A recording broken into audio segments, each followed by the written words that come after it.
The Assembly will now hear an address by His Excellency Muhammad Yunus, Chief Advisor of the Interim Government of the People's Republic of Bangladesh. I request protocol to escort His Excellency and invite him to address the Assembly.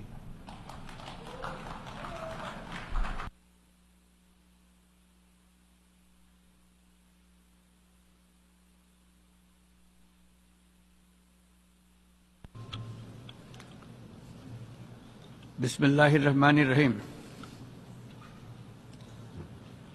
মাননীয় সভাপতি, জাতিসংঘের সাধারণ পরিষদের সভাপতি নির্বাচিত হওয়ায় প্রথমেই আপনাকে আন্তরিক অভিনন্দন জানাচ্ছি।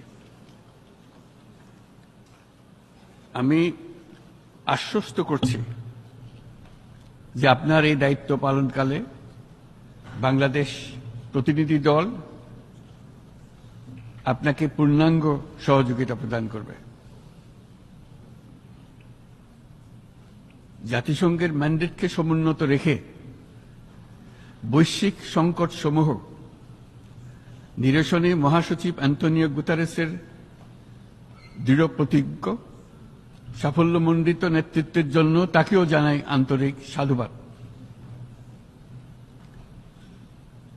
সামিট অব দ্য ফিউচার আয়োজনে আমি মহাসচিবের দূরদর্শী ভূমিকার বিশেষ প্রশংসা করছি।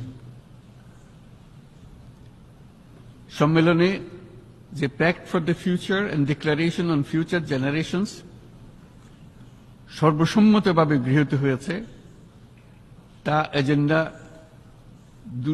2030 পরবর্তী বৈশ্বিক উন্নয়ন কর্মপন্থা নির্ধারণে বিশেষ সহায়ক হবে বলে আমি মনে করি।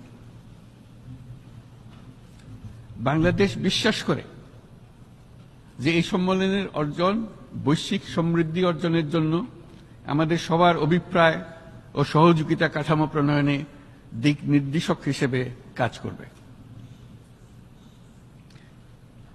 এই জুলাই আগস্ট মাসে বাংলাদেশে যে যুগান্তকারী পরিবর্তন সংগঠিত হয়েছে তার প্রেক্ষিতেই আজ আমি বিশ্ব সম্প্রদায়ের এই মহান সংসদে উপস্থিত হতে পেরেছি। আমাদের গণমানুষের, বিশেষ করে তরুণ সমাজের অফুরন্ত শক্তি আমাদের বিদ্যমান রাষ্ট্র কাঠামো ও প্রাতিষ্ঠানিক আয়োজনগুলো আমূল রূপান্তরের এক নতুন সম্ভাবনার দ্বার উন্মোচন করেছে। আমাদের ছাত্র ও যুব সমাজের আন্দোলন প্রথম দিকে মূলত ছিল বৈষম্য বিরোধী আন্দোলন, পর্যায়ক্রমে তা গণ আন্দোলনের রূপ নিয়েছে।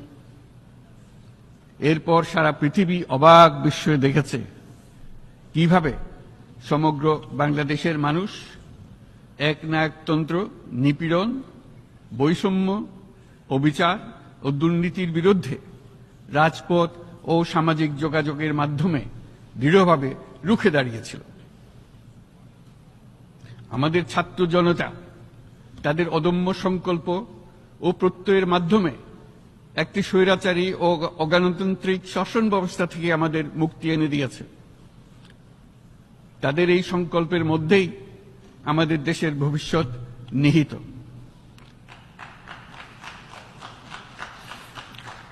যা এই দেশকে বিশ্ব সম্প্রদায়ের মাঝে একটি দায়িত্বশীল জাতির মর্যাদায় উন্নত করবে বলে আমি বিশ্বাস করি। এই গণ আন্দোলন রাজনৈতিক অধিকার ও উন্নয়নের সুবিধাবঞ্চিত বাংলাদেশের আপামর জনসাধারণকে ঐক্যবদ্ধ করেছে। বাংলাদেশের মানুষ উন্নয়ন কর্মকাণ্ডকে অন্তর্ভুক্তিমূলক অংশীদারিত্ব রূপে দেখতে চেয়েছিল। আমাদের জনগণ একটা ন্যায্য, অন্তর্ভুক্তিমূলক ও কার্যকর গণতন্ত্রের জন্য লড়াই করেছে, যার জন্য আমাদের নতুন প্রজন্ম জীবন উৎসর্গ করেছে।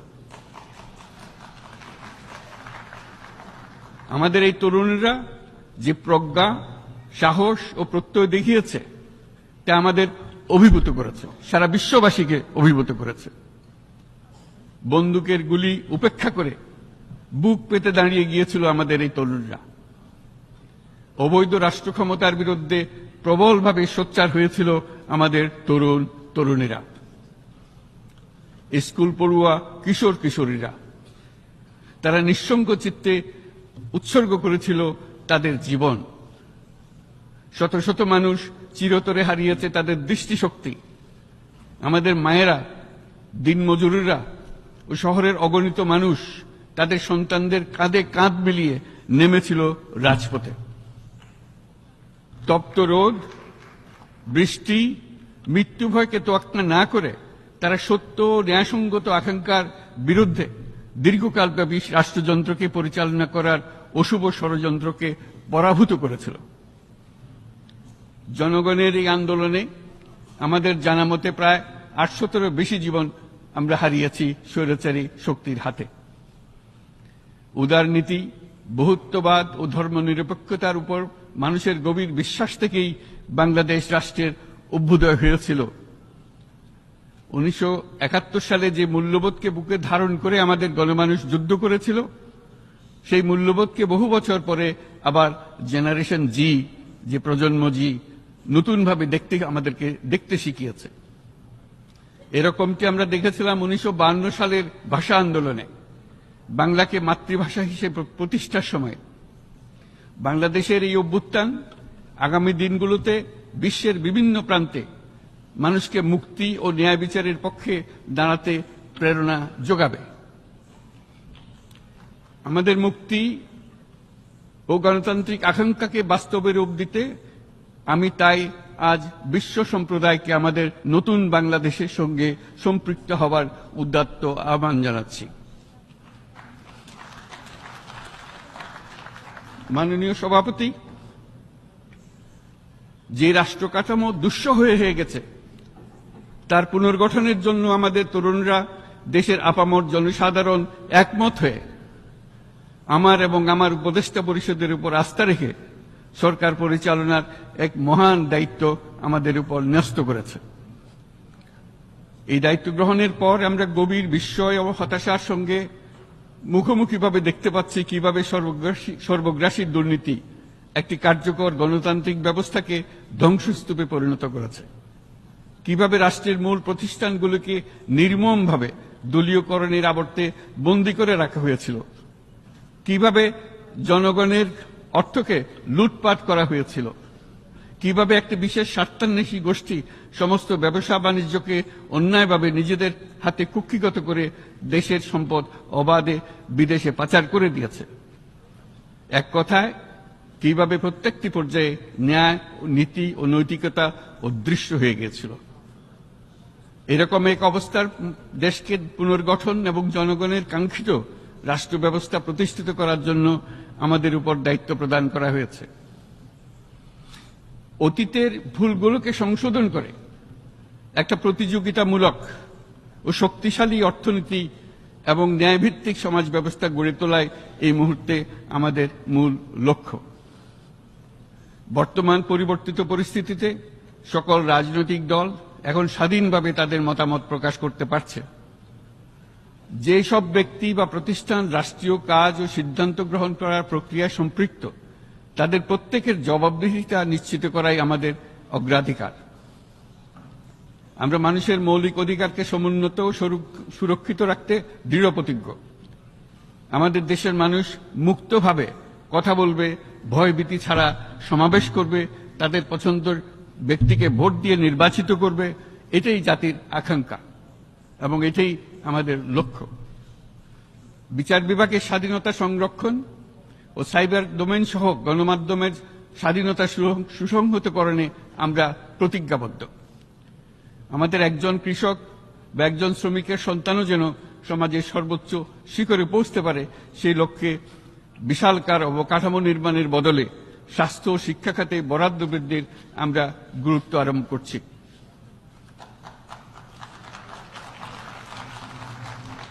রাষ্ট্র ব্যবস্থার সকল পর্যায়ে সুশাসন ফিরিয়ে আনাই আমাদের অভীষ্ট। বাংলাদেশে যেসব আন্তর্জাতিক, আঞ্চলিক এবং দ্বিপাক্ষিক চুক্তির পক্ষভুক্ত, সেগুলো প্রতিপালনে আমাদের সরকার বদ্ধপরিকর। জাতিসংঘ সহ বহুপাক্ষিক বিশ্ব কাঠামোতে বাংলাদেশের সক্রিয় অংশগ্রহণ ও অবদান অব্যাহত থাকবে। পারস্পরিক শ্রদ্ধাবোধ, মর্যাদা ও স্বার্থরক্ষণের ভিত্তিতে বাংলাদেশ বিশ্বের সকল রাষ্ট্রের সাথে বন্ধুত্বপূর্ণ সম্পর্ক বজায় রাখবে। মাননীয় সভাপতি, গত 7 সপ্তাহের মধ্যে আমাদের সরকার বিভিন্ন গুরুত্বপূর্ণ পদক্ষেপ গ্রহণ করেছে। আমাদের অনুরোধে সাড়া দিয়ে জাতিসংঘের মানবাধিকার বিষয়ক হাই কমিশনার বাংলাদেশের গণ আন্দোলনকালে সংগঠিত মানবাধিকার লঙ্ঘনের বিষয়ে বিস্তৃত অনুসন্ধান এবং এইসব বিষয়ে ঘটনার পুনরাবৃত্তি রোধে পরামর্শ প্রদানের জন্য একটা ফ্যাক্ট ফাইন্ডিং কমিশন গঠন এবং তার কাজ শুরু করার জন্য দ্রুত বাংলাদেশে পাঠিয়ে দিয়েছে। আমি তাকে বাংলাদেশের পক্ষ থেকে অশেষ ধন্যবাদ জানাচ্ছি। দায়িত্বভার গ্রহণের 2 সপ্তাহের মধ্যে আমরা গুম প্রতিরোধে যে আন্তর্জাতিক কনভেনশন রয়েছে তাতে যোগদান করেছি।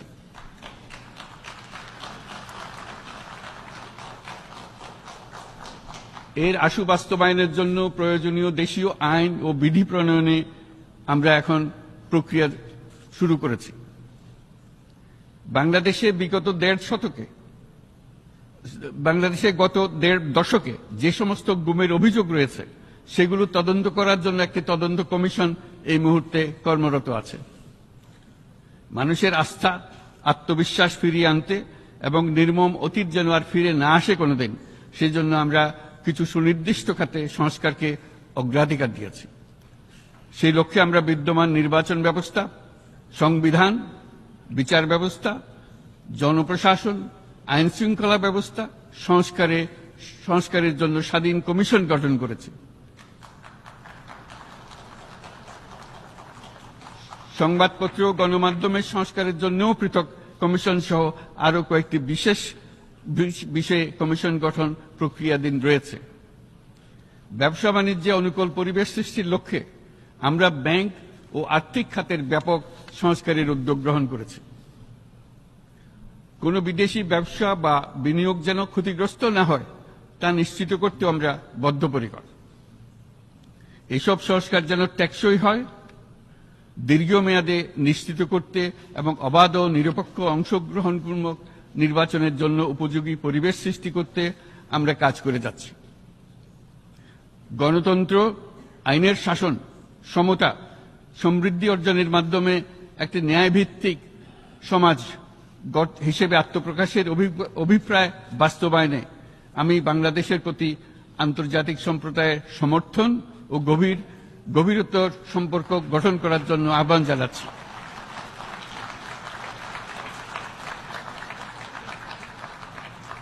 মাননীয় সভাপতি, বাংলাদেশ মনে করে যে শান্তি রক্ষা ও সংঘাত মোকাবেলা জনগণের সমৃদ্ধি নিশ্চিত করার মূল চালিকা শক্তি।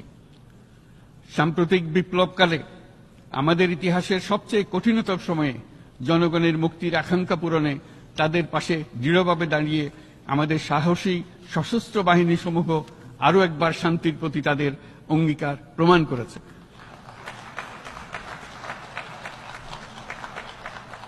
এটা সম্ভব হয়েছে শান্তি রক্ষায় আমাদের অঙ্গীকারের কেন্দ্রবিন্দুতে মানবাধিকারকে স্থান দেওয়ার ফলে।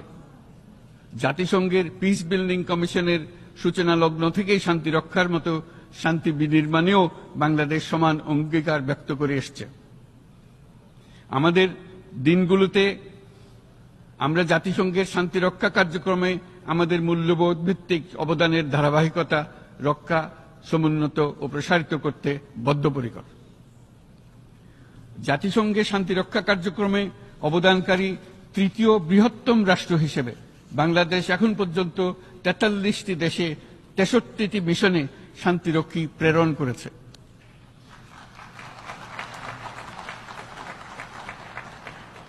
বসনিয়া থেকে শুরু করে কঙ্গো পর্যন্ত বিশ্বের বিভিন্ন প্রান্তে এসব মিশনে দায়িত্ব পালনকালে 168 জন বাংলাদেশি শান্তিরক্ষী নিজেদের জীবন বিসর্জন দিয়েছে। আমরা আশা করি যে কোনো অবস্থায় নানা প্রতিকূলতা সত্ত্বেও জাতিসংঘের ভবিষ্যৎ শান্তিরক্ষী কার্যক্রমগুলোতে বাংলাদেশের প্রতিরক্ষা বাহিনীর সদস্যরা একইভাবে অবদান রাখার সুযোগ পাবে।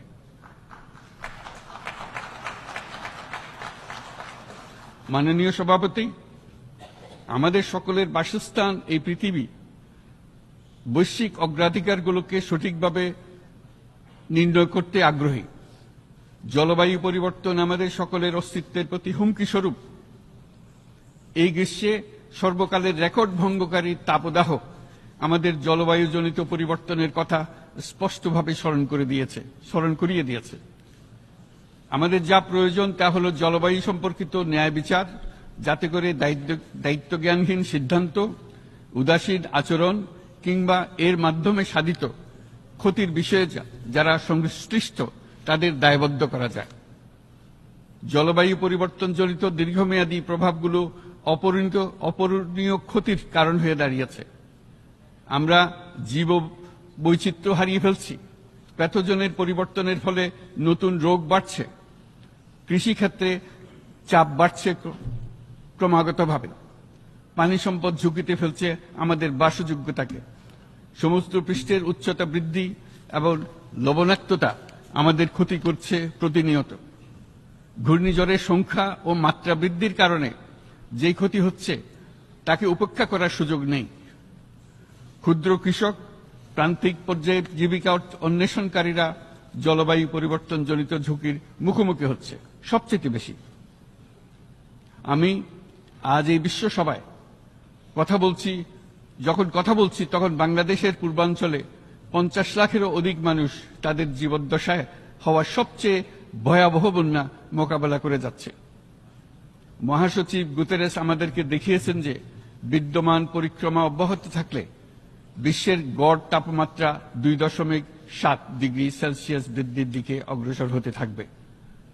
তাই বাংলাদেশের মতো জলবায়ু ঝুঁকিতে থাকা দেশগুলোতে অভিযোজনের জন্য ব্যাপক বিনিয়োগের আহ্বান জানাচ্ছি।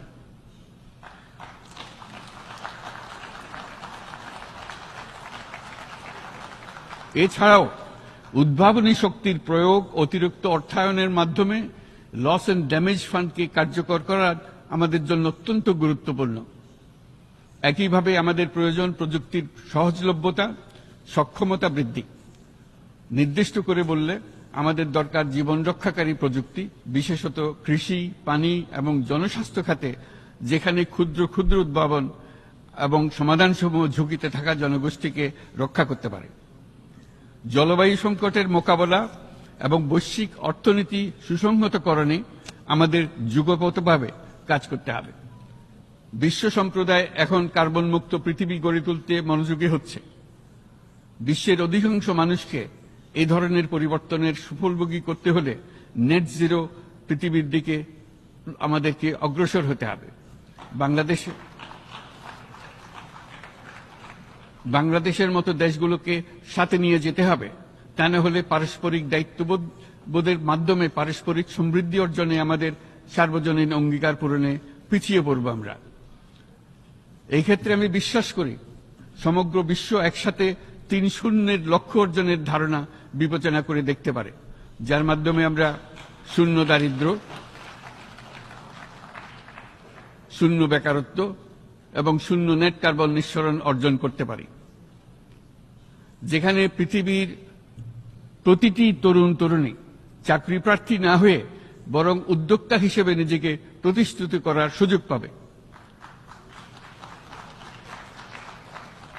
তারা যেন এই সম্পদের সীমাবদ্ধতা সত্ত্বেও নিজ নিজ সৃজনশীলতার বিকাশ করতে পারে, যেখানে একটি ব্যবসায়িক উদ্যোগ সামাজিক সুফল, অর্থনৈতিক মুনাফা এবং প্রকৃতির প্রতি দায়িত্বশীলতার মধ্যে একটি চমৎকার ভারসাম্য আনতে পারে, যেখানে সামাজিক ব্যবসার মাধ্যমে যে কোনো ব্যক্তি ভোগবাদী জীবনধারা থেকে উত্তরণ করে সামাজিক ও অর্থনৈতিক পরিবর্তনের সৃজনশীল শক্তি হিসেবে নিজেকে প্রতিষ্ঠিত করতে পারে।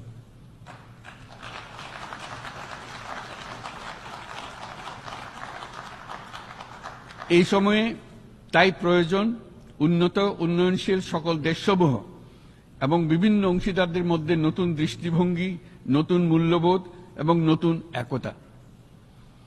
সামগ্রিকভাবে এই লক্ষ্য অর্জনে জাতিসংঘ ব্যবস্থা, জাতীয় আঞ্চলিক পর্যায়ে সরকারসমূহ, সকল ব্যবসা প্রতিষ্ঠান, বেসরকারি অংশীজন এবং দাতব্য সংস্থাগুলোকে একসঙ্গে কাজ করতে হবে। আমাদের অর্থনৈতিক কাঠামোতে সামাজিক ব্যবসাকে স্থান দিলেই নিচের অর্ধেকাংশ মানুষের জীবনে তা বিরাট পরিবর্তন আনতে পারে।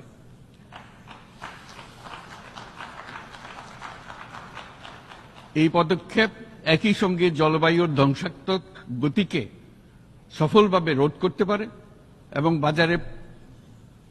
বাজার ব্যবস্থার মাধ্যমেই এই মীমাংসা হতে পারে। এ বিষয়ে আমি মহাসচিব গুতেরেসের বিশেষ দৃষ্টি আকর্ষণ করছি। মাননীয় সভাপতি, বহুমুখী সংকটে জর্জরিত বর্তমান বিশ্বে যুদ্ধ এবং সংঘাতের ফলে ব্যাপক ভিত্তিতে মানুষের অধিকার খর্ব হচ্ছে। বিশ্ববাসীর উদ্বেগ এবং নিন্দা সত্ত্বেও গাজায় গণহত্যা থামছে না।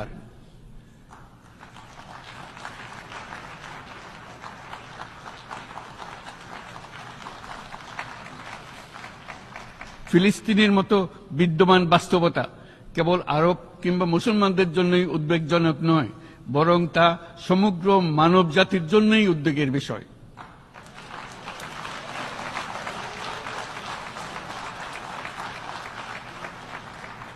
একজন মানুষ হিসেবে প্রত্যেক ফিলিস্তিনির জীবন অমূল্য।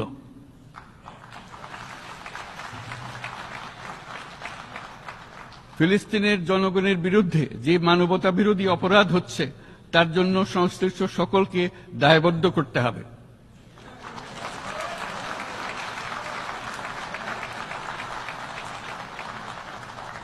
ফিলিস্তিনের জনগণের উপর চলমান নৃশংসতা, বিশেষত নারী এবং শিশুদের সাথে প্রতিনিয়ত যে নিষ্ঠুরতা বিশ্ব দেখাচ্ছে, তা থেকে নিস্তারের জন্য বাংলাদেশ অনতিবিলম্বে সম্পূর্ণ যুদ্ধবিরতির আহ্বান জানাচ্ছে।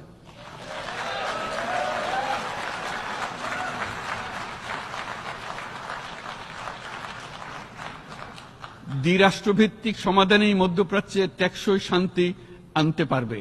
তাই জাতিসংঘ সহ আন্তর্জাতিক সম্প্রদায়ের সকলকে এর বাস্তবায়নের জন্য এখনই উদ্যোগ নিতে আহ্বান জানাচ্ছি।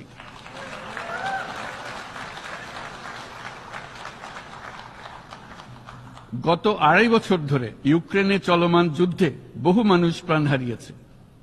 এই যুদ্ধের প্রভাব সর্বব্যাপী, এমনকি বাংলাদেশের অর্থনীতিতেও এর নেতিবাচক প্রভাব আমরা অনুভব করছি।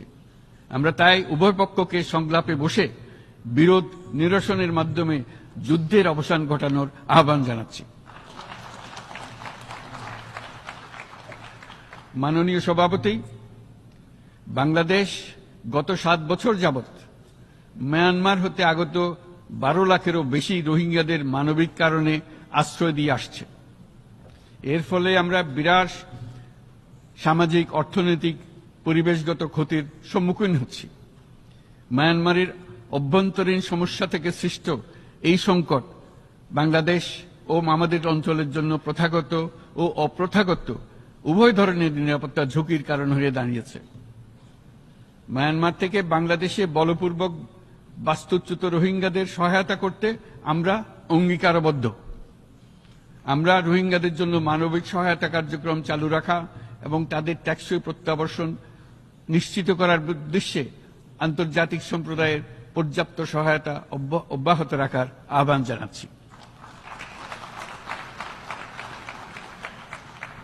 রোহিঙ্গাদের সাথে সংগঠিত হওয়া ব্যাপক ভিত্তিক মানবাধিকার লঙ্ঘনের জন্য আন্তর্জাতিক বিচার আদালত এবং আন্তর্জাতিক অপরাধ আদালতে চলমান বিচার প্রক্রিয়ার মাধ্যমে ন্যায় বিচার নিশ্চিত করাও সমানভাবে গুরুত্বপূর্ণ।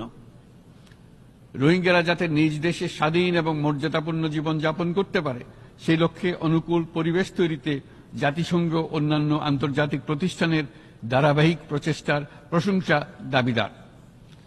এই লক্ষ্যে রোহিঙ্গারা যাতে পর্যাপ্ত নিরাপত্তা ও অধিকার নিশ্চিত করে তাদের নিজ ভূমি রাখাইনে ফিরে যেতে পারে, তার পথ সুগম করা অত্যন্ত দরকার। মিয়ানমারে প্রতিনিয়ত পরিবর্তনশীল অবস্থা বিবেচনায় রেখে বাংলাদেশ আন্তর্জাতিক সম্প্রদায়ের সাথে একযোগে রোহিঙ্গাদের নিজ দেশে মর্যাদাপূর্ণ টেকসই প্রত্যাবর্তনের জন্য পরিবেশ সৃষ্টিতে কাজ করতে প্রস্তুত।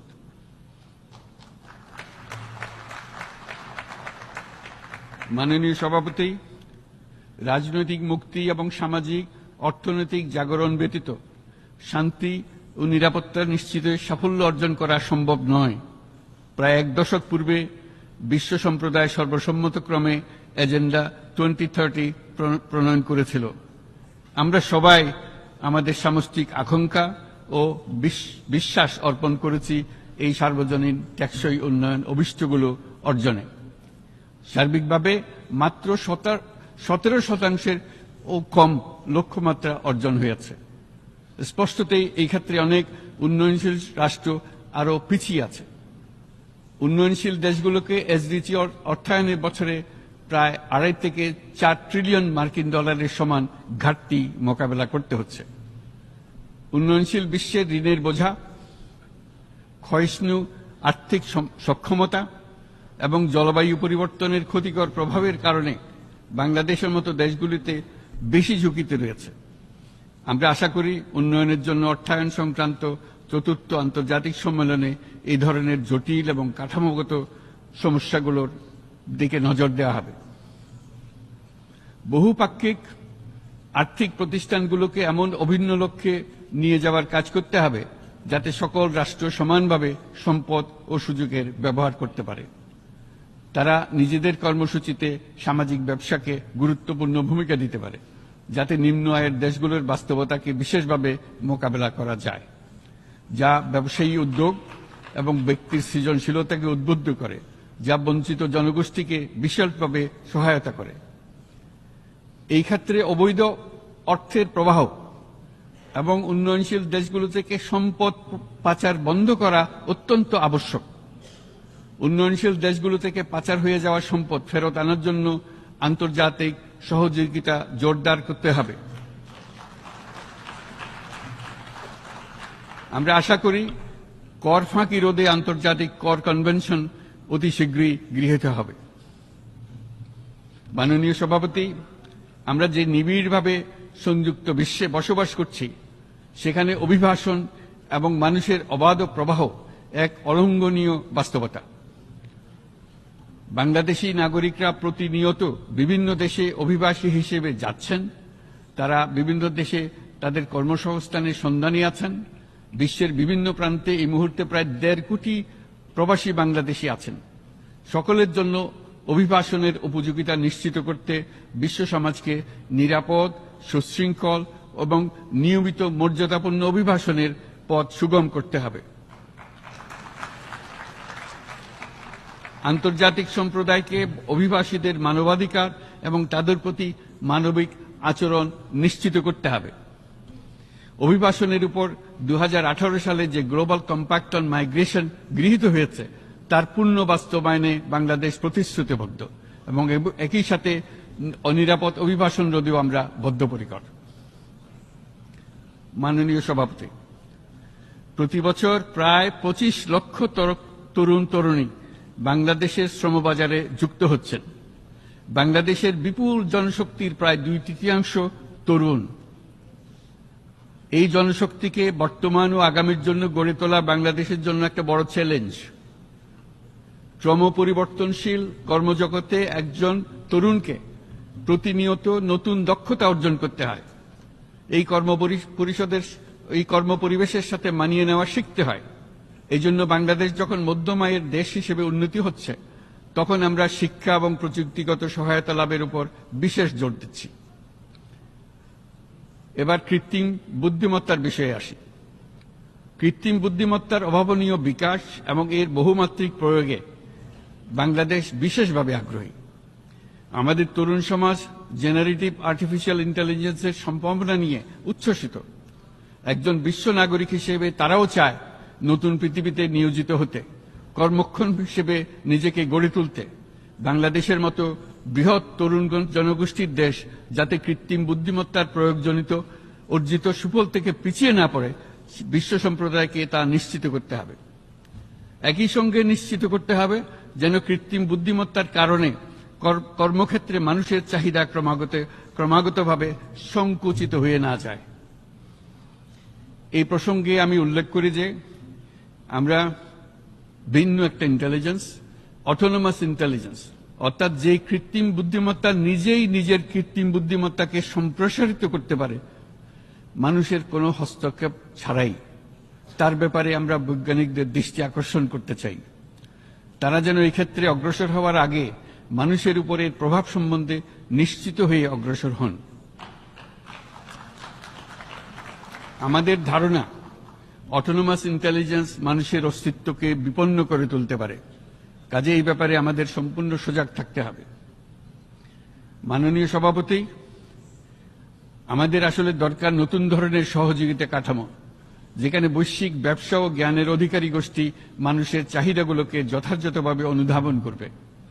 আন্তর্জাতিক সহযোগিতার মাধ্যমে উন্নয়নশীল দেশগুলোর জন্য এমন একটি রূপান্তরকারী ব্যবস্থা তৈরি করতে হবে যা কর্মসংস্থান, আর্থসামাজিক প্রতিকূলতা বা জীবিকার জন্য যুৎসয় সমাধান নিশ্চিত করবে। মাননীয় সভাপতি, আমাদের প্রচেষ্টা, সক্ষমতা এবং সম্পদ একত্রীকরণের মাধ্যমে সকলের সামর্থ্য, উদ্ভাবনী শক্তি এবং সমৃদ্ধিকে কাজে লাগাতে হবে। আর্থসামাজিক উন্নয়ন এবং জলবায়ু সহনশীলতা নিয়ে আমরা প্রতিনিয়ত যে প্রতিকূলতার সম্মুখীন হচ্ছি, সম্মিলিত উদ্যোগের মাধ্যমে তার মোকাবেলা করতে হবে। বৈশ্বিক দক্ষিণের দেশগুলোকে অনন্য অর্থনৈতিক এবং সামাজিক প্রেক্ষাপটে দক্ষিণ দক্ষিণ এবং ত্রিভুজীয় সহযোগিতা এই ক্ষেত্রে বিশেষভাবে সহায়ক হতে পারে বলে আমি মনে করি। বৈশ্বিক দক্ষিণের আওয়াজকে বিশ্বব্যাপী জোরালোভাবে তুলে ধরার জন্য প্রয়োজন সম্মিলিত উদ্যোগ। সেজন্য বৈশ্বিক এজেন্ডা প্রণয়ন ও বাস্তবায়ন নিশ্চিত করতে বৈশ্বিক দক্ষিণের দেশগুলোর মতামতকে যথাযথ গুরুত্বের সাথে বিবেচনা করতে হবে। জনাব সভাপতি, কোভিড অতিমারির অভিজ্ঞতায় আমরা দেখেছি জনস্বাস্থ্যে ব্যাপক বিনিয়োগ কতটা গুরুত্বপূর্ণ হতে পারে। বিশ্ব স্বাস্থ্য সংস্থায় বৈশ্বিক অতিমারি চুক্তির চলমান আলোচনায় বাংলাদেশ নেতৃত্ব প্রদান করে চলেছে। আমরা চাই কার্যকর আন্তর্জাতিক সহযোগিতা, জনস্বাস্থ্য ব্যবস্থায় অর্থায়ন, প্রযুক্তি হস্তান্তর, গবেষণা ও উন্নয়ন, ভ্যাকসিন থেরাপিউটিক্সের উৎপাদন বহুমুখীকরণ এবং সকল ভ্যাকসিনকে মেধাস্বত্ব অধিকার মুক্ত ঘোষণা করার ব্যাপারে ঐক্যমত্য গঠন। অসংক্রামক রোগসমূহের বিরুদ্ধে লড়াইয়ে এই বিষয়গুলি অত্যন্ত গুরুত্বপূর্ণ। জনাব সভাপতি, এবছর আমরা জাতিসংঘের সাথে বাংলাদেশের অংশীদারিত্বের সুবর্ণ জয়ন্তী উদযাপন করছি। গত 50 বছর ছিল আমাদের জন্য একটা পারস্পরিক শিক্ষণীয় সম্মিলিত যাত্রা। সীমিত উপায়ে বাংলাদেশ বৈশ্বিক শান্তি ও নিরাপত্তা, ন্যায়, সমতা, মানবাধিকার প্রতিষ্ঠায় ধারাবাহিকভাবে অবদান রেখে আসছে। আমাদের সমন্বিত প্রয়াসের পেছনে আছে সত্যিকার অর্থে একটি নিয়মভিত্তিক বৈশ্বিক ব্যবস্থা গড়ে তোলা। এই প্রসঙ্গে উদাহরণ হিসেবে আমি স্মরণ করছি 1999 সালে জাতিসংঘ সাধারণ পরিষদে ক্ষুদ্র ঋণের উপর গৃহীত রেজুলেশনের কথা। সেই সময় জাতিসংঘ 2005 সালকে ইয়ার অফ মাইক্রোক্রেডিট ঘোষণা করেছিল, যার ফলে ক্ষুদ্র ঋণ বিশ্বব্যাপী সম্প্রসারিত হবার সুযোগ পেয়েছিল। একই সময়ে বাংলাদেশের উদ্যোগে গঠিত হয়েছিল ফ্রেন্ডস অব মাইক্রোক্রেডিট।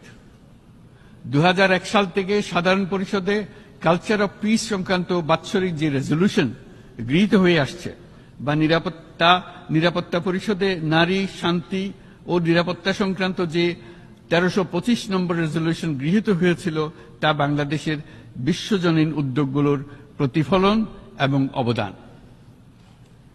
মাননীয় সভাপতি, আজ এই মহান বিশ্বসভায় বিশ্ব নেতৃবৃন্দের উপস্থিতিতে প্রতিধ্বনিত হচ্ছে শান্তি, নিরাপত্তা, ন্যায় বিচার প্রতিষ্ঠা এবং সম্পদের সুষম বন্টনের মাধ্যমে সকলের অন্তর্ভুক্তি নিশ্চিত করার আহ্বান।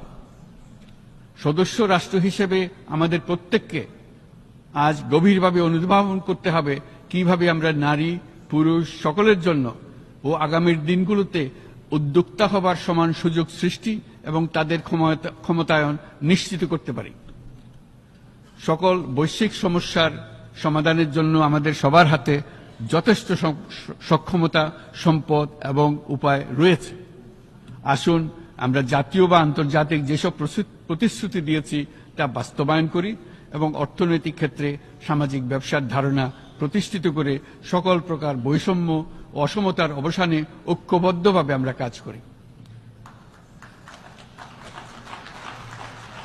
বাংলাদেশের তরুণরা প্রমাণ করেছে যে মানুষের স্বাধীনতা, মর্যাদা ও অধিকার সমুন্নত রাখার অভিপ্রায় কোনো উচ্চাভিলাষ নয়, বরং এটা সকলের নিশ্চিত প্রাপ্য। আজ এই মহান সমাবেশে আপনাদের উপস্থিতিতে শান্তি, সমৃদ্ধি ও ন্যায় বিচার নিশ্চিত করতে আন্তর্জাতিক, আঞ্চলিক এবং জাতীয় পর্যায়ে বাংলাদেশে তার ভূমিকাকে ক্রমাগতভাবে জোরদার করার নিশ্চয়তা দিচ্ছে। আজ আপনাদের সবাইকে শুভেচ্ছা জানাচ্ছি, ধন্যবাদ জানাচ্ছি।